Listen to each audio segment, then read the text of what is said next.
Hey everyone, and a warm welcome back to Daily Talk English. I'm Leo. And I'm Maya. We're so glad you've joined us today.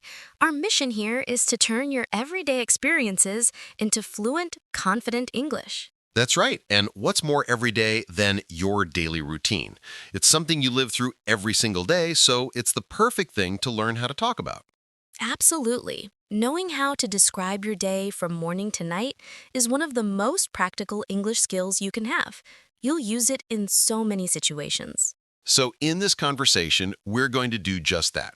We're going to walk through a typical day for us, step by step, using natural and useful vocabulary. And we want you to follow along and then practice describing your own day. It's the best way to learn. So let's just dive into a nice, long chat about our lives.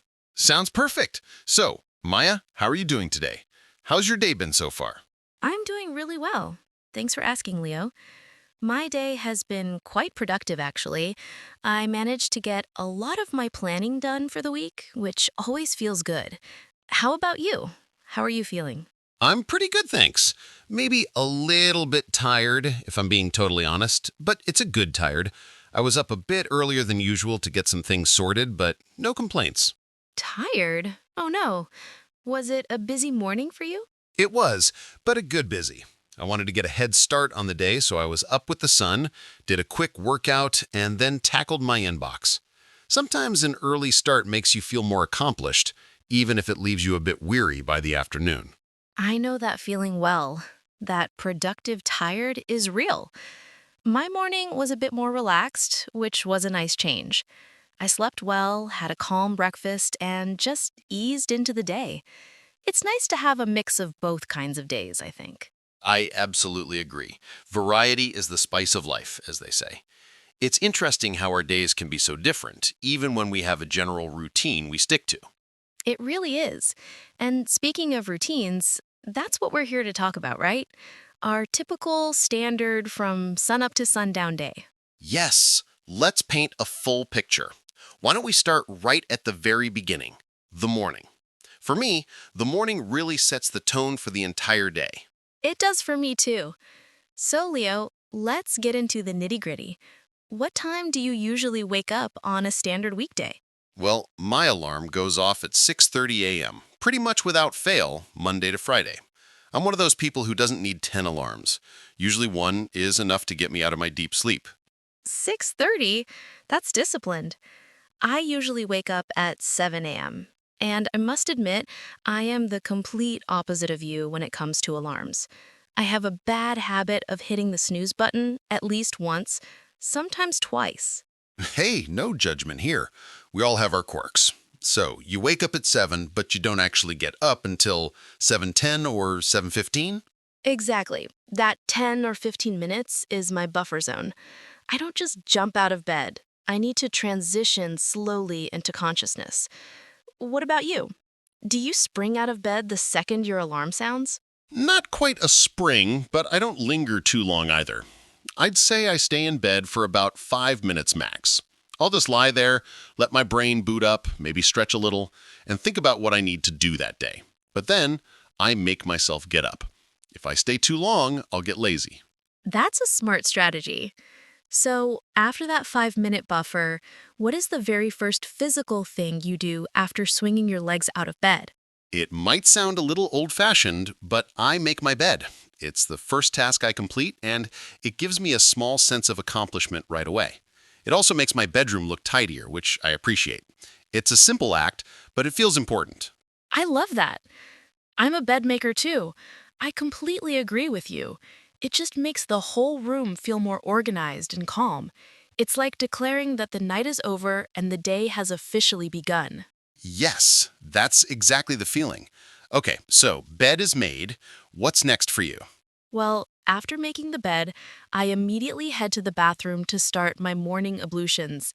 The very first thing I do in there is brush my teeth. I can't stand the feeling of morning breath, so that's always the priority. Same here. Brushing teeth is non-negotiable. I brush my teeth and then I splash my face with cold water. I know some people use warm water, but I find the cold water really jolts me awake. It's a bit of a shock to the system, but in a good way. Cold water? Brr, you're braver than I am. I use lukewarm water to wash my face. The cold is a bit too intense for me that early in the morning. After I wash my face, I go ahead and take my shower. What kind of shower do you take? Are you a quick in and out person, or do you take your time? I'd say I'm somewhere in the middle. It's not a marathon shower, but I don't rush through it either. It's a warm, relaxing shower that helps wake up my muscles. What about you? I'm definitely a quick shower person. I'm in and out in probably 5 to 7 minutes. And I prefer a hot shower, honestly. The steam feels great. A hot shower is my version of your cold water face splash, I guess. It's my wake up call. That makes sense. So, after the shower, the next step is getting ready for the day. What's your process for getting dressed? Well, since I work from home a lot of the time, my work attire is very, very casual. We're talking comfortable sweatpants and a soft cotton t shirt most days. If I have an important video call, I might throw on a nice polo shirt or a button down, but comfort is king for me. That sounds lovely. I also work from home primarily, but I find that if I stay in my pajamas or wear loungewear all day, my productivity suffers. So I have a sort of home uniform. I usually put on a pair of dark jeans and a comfortable but presentable top, like a simple sweater or a blouse. It puts me in a work mindset. That's a really good psychological trick. The clothes you wear can definitely influence your mood and focus. So, after we're both dressed and presentable, it's time for a very important part of the morning: breakfast. I am someone who cannot function without breakfast. I wake up hungry. Oh, I'm the same. I think breakfast is the most important meal of the day. If I skip it, I'm grumpy and low on energy by 10 a.m. So, what does a typical Leo breakfast look like? I like to keep it simple and fast. My go-to breakfast is a big cup of black coffee, that's essential, and 2 slices of whole wheat toast with avocado, and a little sprinkle of salt and pepper.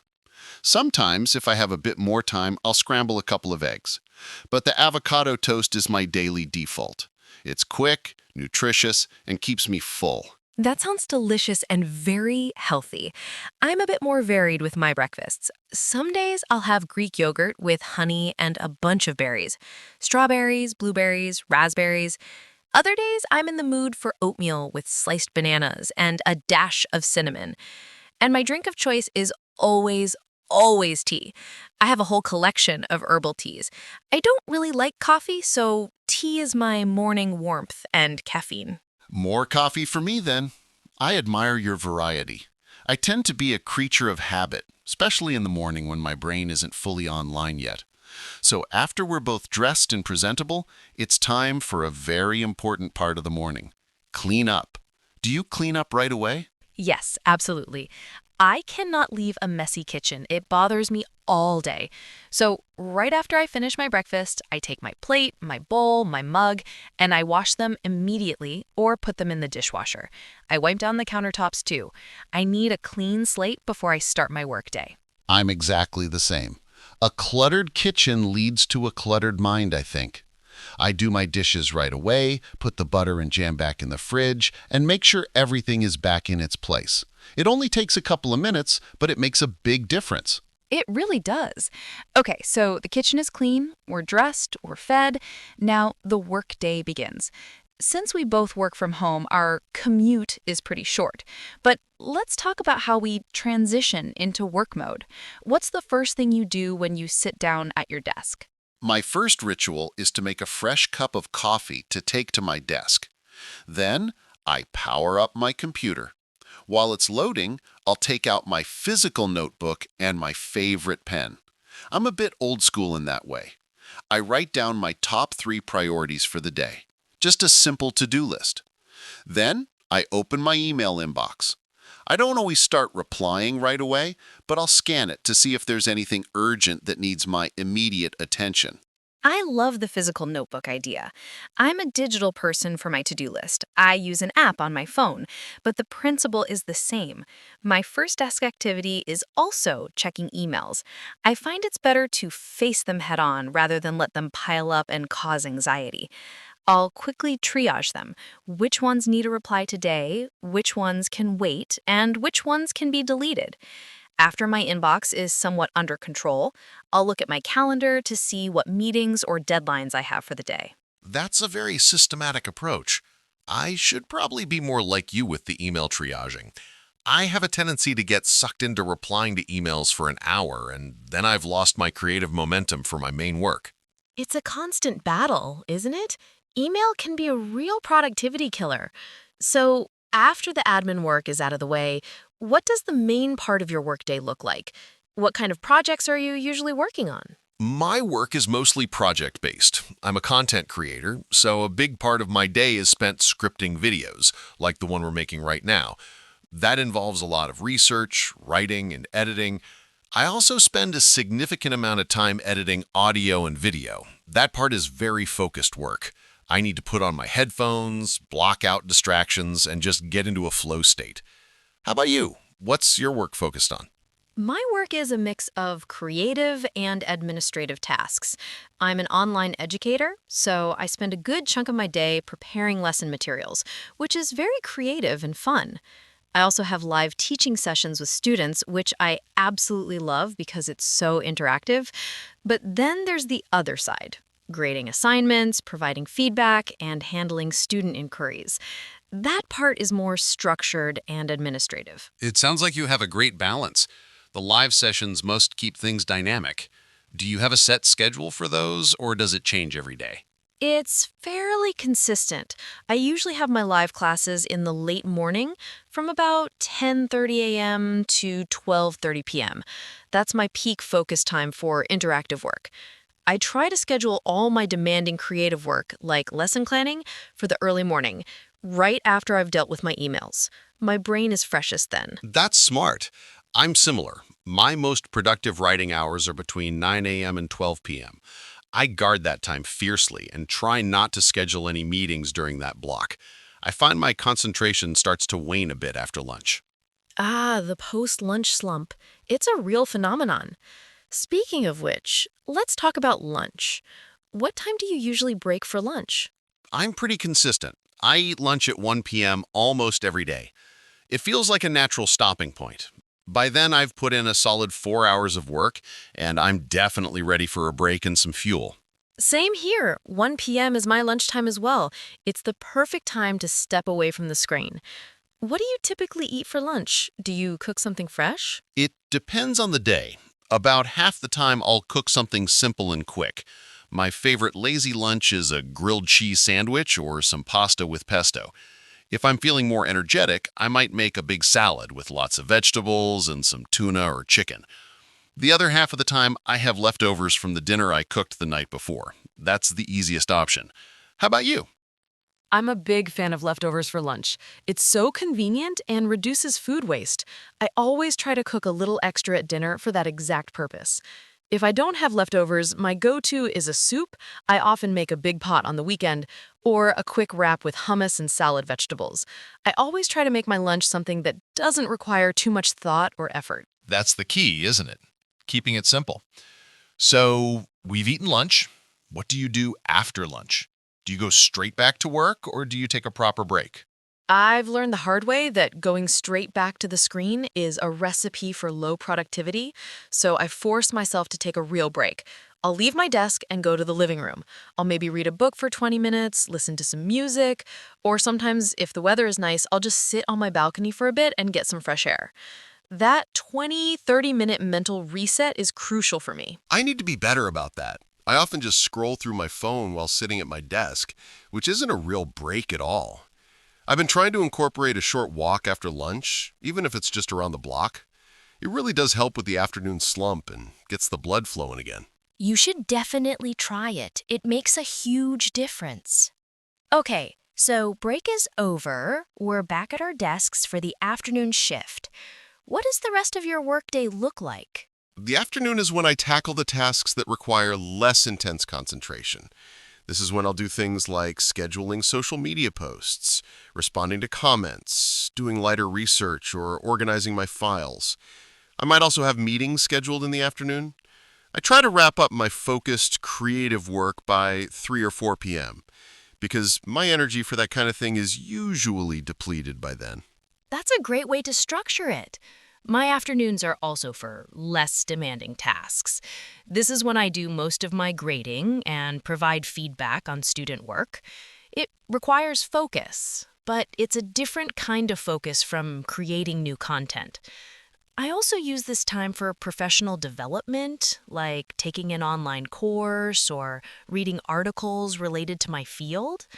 My official workday usually ends around 5 p.m. Mine ends around 5:30 p.m. I have a little ritual to mark the end of the workday. I'll close all my work-related tabs and applications on my computer, update my to-do list for the next day, and physically shut down my laptop. That act of closing the laptop is symbolic for me. It means work is over and personal time has begun. I love that. I do something very similar. I'll review what I accomplished, make a quick list for tomorrow, and then close my laptop. It's so important to have that clear separation, especially when you work from home. Otherwise, work can just bleed into your entire evening. It really can. So the workday is officially over. Now the evening begins. This is my favorite part of the day. What's the first thing you do when you log off? The very first thing, I change my clothes. It might sound silly, but taking off my work clothes, even if they're just jeans, and putting on soft, comfortable loungewear or pajamas is the ultimate signal that I'm off the clock. It's a mental and physical shift. It's not silly at all. I do the exact same thing. For me, it's sweatpants and an old soft hoodie. It's the best feeling in the world. It instantly makes me feel more relaxed. It really does. Okay, so we're in our comfy clothes. Now what? Do you start thinking about dinner right away? Usually, yes. I'm often hungry by 6 p.m. Cooking dinner is actually something I quite enjoy.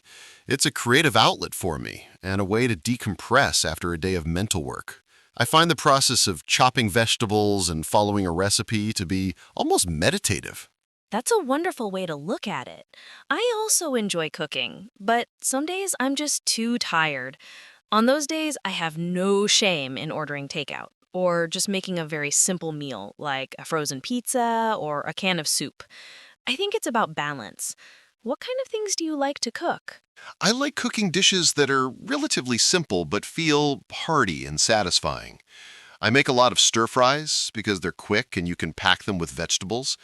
I also love making pasta dishes, curries, and soups. I often cook enough for 2 or 3 meals so I have leftovers for the next day's lunch. That's smart. I'm a big fan of one-pot meals for the same reason, less cleanup. I cook a lot of things like chili, lentil stew, or baked chicken with potatoes and carrots. Minimal effort, maximum flavor, and leftovers are guaranteed. Perfect. So, we've cooked and eaten dinner. What's the post-dinner routine? Are you an immediate dishwasher? 100%. I cannot relax if I know there's a pile of dirty dishes in the sink. So, right after we finish eating, my partner and I clean up together. One of us washes, the other dries and puts away. We have it down to a science. It usually takes about 10 or 15 minutes, and then the kitchen is spotless again. I'm the same. I load everything into the dishwasher, wipe down the stove and counters, and take out the trash if it's full. A clean kitchen is non-negotiable for my evening relaxation. If the kitchen is a mess, I feel like my whole life is a mess. I know that feeling so well. Okay, so the dishes are done, the kitchen is clean. Now, the real relaxation begins. This is our free time. How do you like to spend your evenings, Leo? It really depends on my mood and how much social energy I have. Some evenings, I'm very social. I'll call my family for a long video chat, or I'll meet up with a couple of friends for a drink or to see a movie. Other evenings, I'm a complete hermit and I just want to stay in. I'm very similar. I need a mix. On my hermit evenings, what do you do for fun at home? I'm a big reader, so I often spend an hour or two reading a novel. I also love watching movies and TV series. I'm a sucker for a good historical drama or a clever science fiction show. And I'll admit it, I also play video games sometimes. It's a great way to unwind and not think about anything serious. Nice. I think a lot of people are surprised that adults play video games, but it's a fantastic hobby. I'm more of a casual gamer myself. My quiet evenings are usually spent reading as well. I'm in a book club, so I always have a book on the go, or I'll watch a documentary. I'm fascinated by nature and history documentaries. Sometimes I'll just put on some music and do a puzzle. That sounds lovely and very calm. Do you ever incorporate any exercise or movement into your evening? I do, but it's not a rigid routine. If I've been sitting all day, I might do a gentle yoga session for 20-30 minutes. It helps with my flexibility and just makes my body feel better. I'm not a gym person in the evening. I prefer more calming activities. What about you? I'm the opposite. If I want to exercise, it has to be in the morning. By the evening, I have zero motivation for any kind of workout. My energy is just gone. So my evenings are strictly for resting and recharging. That's totally fair. Everyone is different. Now, as the evening winds down, we approach the final act, the bedtime routine. This is so important for getting a good night's sleep. What does your pre-sleep ritual look like? I start my wind down about an hour before I actually want to be asleep. So if I'm aiming for 11 p.m., I'll start at 10 p.m. The first step is to avoid any screens. This is the hardest part. I try to put my phone on the charger in another room so I'm not tempted to scroll. That's a great idea. The blue light from screens really messes with your sleep hormones. What do you do instead? I'll usually read a physical book for that last hour. Nothing too exciting or stressful, usually fiction. I find it helps my mind calm down and transition from the busyness of the day to a state ready for sleep. Then, right before I get into bed, I'll brush my teeth, wash my face, and set my alarm for the next morning. That's a solid routine. Mine is quite similar. I also try to be screen-free for the last 45 to 60 minutes. I might read, or sometimes I'll just sit and chat with my partner about our days. Then I do the teeth brushing, face washing, and alarm setting. I also like to make a cup of caffeine-free herbal tea, like chamomile, to sip on while I read. It's very soothing. The tea is a nice touch. I might have to steal that idea. So, what time do you usually aim to be asleep? I'm usually in bed by 10:30 p.m., and I aim to be asleep by 11 p.m. I function best with about 8 hours of sleep, so that gets me up at 7 a.m. feeling refreshed. What about you? I'm a bit of a night owl, I'm afraid. I'm usually getting into bed around 11:30 p.m. and I'm asleep by midnight. That gives me about 6.5 hours of sleep, which is usually enough for me, though I know I probably should get more. Well, as long as you feel rested, that's what matters. Everyone's sleep needs are different. And then you wake up at 6:30 a.m. and the whole beautiful, chaotic, routine-filled cycle begins again. Exactly. It's the rhythm of life. And it's fascinating how even within a routine, every day can feel a little bit different with its own small surprises and variations. Absolutely. For example, on Tuesdays and Thursdays, I have my yoga class in the evening, so my routine is different. On Fridays, we often order takeout, so the cooking and cleaning part changes. Same. My weekends are completely different. I sleep in, I have a more leisurely breakfast, I might go out for a hike or spend time with friends. The weekday routine provides structure, and the weekend provides freedom and spontaneity. Well said, Leo. I think that's the perfect note to end our daily walkthrough on. We've covered the whole day, from that first alarm clock to turning off the lights at night. We have. And as we were talking, I noticed we used a lot of really helpful words and phrases over and over again. These are the building blocks for describing any routine. That's a great point. Let's take a few minutes to highlight some of that key vocabulary for our audience. I think it would be really helpful. Definitely. Let's break down some of the most useful words and phrases we used. The first one that comes to mind is usually or typically. We must have used those words 24 times. We did. Usually is probably the most important word for talking about your routine. What does it really mean, Leo? Usually means something that happens most of the time. It's your habit, your normal pattern. It's not 100% guaranteed. Sometimes things are different, but it's what is common for you. For example, I usually wake up at 7 a.m.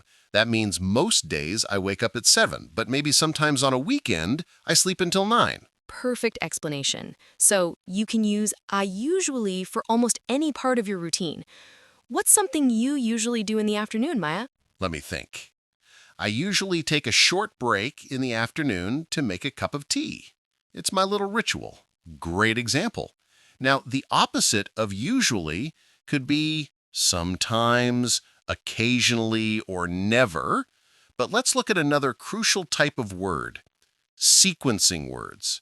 We used after that a lot. After that is a lifesaver for putting your actions in order. It's a connector.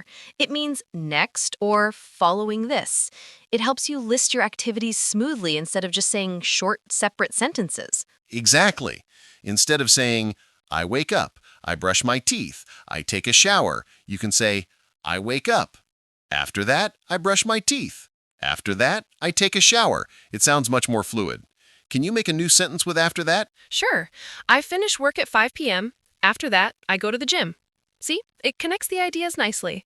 Perfect. Now, another key word we used, especially when talking about work, was coworkers. Ah, yes. Coworkers. This is a more professional word for the people you work with. They are your colleagues.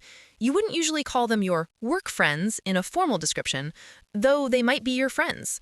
For example, I have a meeting with my coworkers this afternoon. And it's not just for office jobs. If you work in a shop, a restaurant, or a school, the people you work with are your coworkers. It's a very common and useful word. Let's talk about a verb you used, Maya. You said you decompress in the evening. I did. To decompress is a fantastic verb. It means to relax and unwind after a period of work or stress. It's like releasing the pressure. You could also say wind down. For example, I need an hour to decompress after a busy day at work. I love that word. So to decompress is the action. The feeling is decompressed. I feel decompressed after reading a book. Another phrase we used for clothing was get dressed and change clothes. Yes, get dressed means to put your clothes on in the morning. I get dressed after my shower. The opposite for when you come home is change clothes or get changed. When I get home, I change into my comfortable clothes. Those are essential phrases. Another tiny but powerful word we used is take. We say take a shower, not do a shower. We take a break. We take a walk. It's a fixed phrase you just have to learn. English is funny that way. You just have to memorize these collocations. Finally, let's look at wrap up. We used that to mean finish. I wrap up work at 5 p.m. It means to bring something to an end, to complete it. It's a very common phrasal verb in a work context. You can wrap up a project, wrap up a meeting, or wrap up your day. So, to summarize, some of our power words for routines are usually, after that, coworkers, decompress, get dressed or change clothes, take, and wrap up. If you can master these words and phrases, you will be able to describe your own daily life in English with so much more confidence and fluency. Well, Maya, this has been an incredibly detailed and I hope very helpful conversation for everyone listening. I feel like I know your daily routine inside and out now. And I feel the same about yours, Leo. It's been a pleasure. Let's do a super quick recap of everything we covered for our viewers. Okay, we started with the morning, waking up, making the bed, the bathroom routine with brushing teeth and showers, getting dressed, and having breakfast. Then we moved into the workday, commuting for those who do, starting work, checking emails, tackling our main tasks, and taking a proper lunch break. After lunch, we talked about the afternoon work session and then the importance of marking the end of the workday clearly. Then came the evening, the glorious moment of changing into comfy clothes, making and eating dinner, cleaning up, and finally relaxing and decompressing with hobbies, socializing, or quiet time. And we finished with the bedtime routine, winding down without screens, reading, and preparing for a good night's sleep to do it all over again. We also covered a whole set of key vocabulary to tie it all together. We really went through a full 24-hour cycle. We did, and the whole point is for you to be able to do this too, to be able to say, I usually wake up at your time, and after work, I like to your activity. It's not about having a fancy life, it's about being able to describe your life no matter what it looks like. That's the goal. And now it's your turn to engage. We have a question for you, our wonderful audience. We do. Today's question is this: what is the one part of your day that you genuinely look forward to the most, and why? Is it your first cup of coffee in the morning? Is the quiet time after everyone has gone to bed? Is it your workout session? We want you to tell us which moment brings you joy or peace. And most importantly, explain why it's so special to you. For example, Leo, what part of the day do you look forward to? For me, it's definitely the evening after dinner when everything is clean and I can just sink into the couch with a good book. I look forward to it because it's my time with no demands and no responsibilities. It's pure, guilt-free relaxation. I love that. For me, it's the early morning before the rest of the world is awake. I look forward to that first sip of hot tea and the quiet stillness. It feels like a blank canvas, full of potential for the day ahead. See? We have different answers and both are perfect. So please share your answer with us in the comments below. Write a sentence like, I look forward to my evening walk because it helps me clear my head. Or, I look forward to breakfast because I love cooking pancakes with my family. There is no wrong answer. We read all your comments and we love learning about your lives and your routines. It's the best way to practice your English writing in a real and meaningful way. So, to bring it all home, today we practiced describing a daily routine in detail. We learned a ton of practical vocabulary and saw how a natural conversation about this topic flows. We truly hope you feel more confident and equipped to talk about your own day in English. Remember, practice is everything. Try describing your routine to yourself in the mirror, to a language partner, or just write it down in a journal. Thank you so much for spending this time with us and for being a part of the Winds of Thought community. Your journey to fluency is important to us. If you found this conversation helpful, please let us know by giving this video a thumbs up and sharing it with a friend who is also learning English. It really helps us grow and reach more people. And of course, don't forget to subscribe to our channel, Winds of Thought, and hit the bell icon so you never miss a new lesson. We create new content every single week to help you on your language learning path. From both of us, Leo, And Maya, keep learning keep growing. and have a wonderful day. Goodbye.